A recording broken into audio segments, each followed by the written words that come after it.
And Isaiah says that only trust in their God and repentance can save Israel now, which gets illustrated by the following story about the rise of Hezekiah, king of Jerusalem. Just as Isaiah predicted, the Assyrian armies come and try to attack the city, and so Hezekiah humbles himself before God, and he prays for divine deliverance, and the city is miraculously saved overnight. But Isaiah 35. The wilderness and the dry land shall be glad. The desert shall rejoice and blossom like the crocus. It shall blossom abundantly and rejoice with joy and singing. The glory of Lebanon shall be given to it, the majesty of Carmel and Sharon. They shall see the glory of the Lord, the majesty of our God. Strengthen the weak hands and make firm the feeble knees. Say to those who have an anxious heart, Be strong, fear not. Behold, your God will come with vengeance, with the recompense of God. He will come and save you. Then the eyes of the blind shall be opened, and the ears of the deaf unstopped. Then shall the lame man leap like a deer, and the tongue of the mute sing for joy. For waters break forth in the wilderness, and streams in the desert. The burning sand shall become a pool, and the thirsty ground springs of water. In the haunt of jackals where they lie down, the grass shall become reeds and rushes. And a highway shall be there, and it shall be called the way of holiness. The unclean shall not pass over it. It shall belong to those who walk on the way. Even if they are fools, they shall not go astray. No lion shall be there, nor shall any ravenous beast come upon it.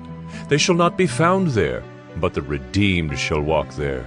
And the ransomed of the Lord shall return and come to Zion with singing. Everlasting joy shall be upon their heads. They shall obtain gladness and joy, and sorrow and sighing shall flee away. Isaiah 36. In the 14th year of King Hezekiah, Sennacherib, king of Assyria, came up against all the fortified cities of Judah and took them.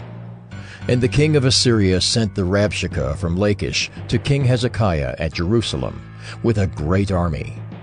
And he stood by the conduit of the upper pool on the highway to the washer's field. And there came out to him Eliakim the son of Hilkiah, who was over the household, and Shebna the secretary, and Joah the son of Asaph the recorder. And the Rabshakeh said to them, Say to Hezekiah, Thus says the great king, the king of Assyria, On what do you rest this trust of yours? Do you think that mere words are strategy and power for war? In whom do you now trust, that you have rebelled against me? Behold, you are trusting in Egypt, that broken reed of a staff, which will pierce the hand of any man who leans on it. Such is Pharaoh, king of Egypt, to all who trust in him. But if you say to me, We trust in the Lord our God, is it not he whose high places and altars Hezekiah has removed, saying to Judah and to Jerusalem, You shall worship before this altar? Come now, make a wager with my master, the king of Assyria. I will give you 2,000 horses if you are able on your part to set riders on them. How then can you repulse a single captain among the least of my master's servants, when you trust in Egypt for chariots and for horsemen? Moreover, is it without the Lord that I have come up against this land to destroy it? The Lord said to me, Go up against this land and destroy it. Then Eliakim, Shebna, and Joah said to the Rabshakeh, Please speak to your servants in Aramaic, for we understand it. Do not speak to us in the language of Judah, within the hearing of the people who are on the wall. But the Rabshakeh said, Has my master sent me to speak these words to your master and to you, and not to the men sitting on the wall, who are doomed with you to eat their own dung and drink their own urine? Then the Rabshakeh stood and called out in a loud voice in the language of Judah, Hear the words of the great king, the king of Assyria.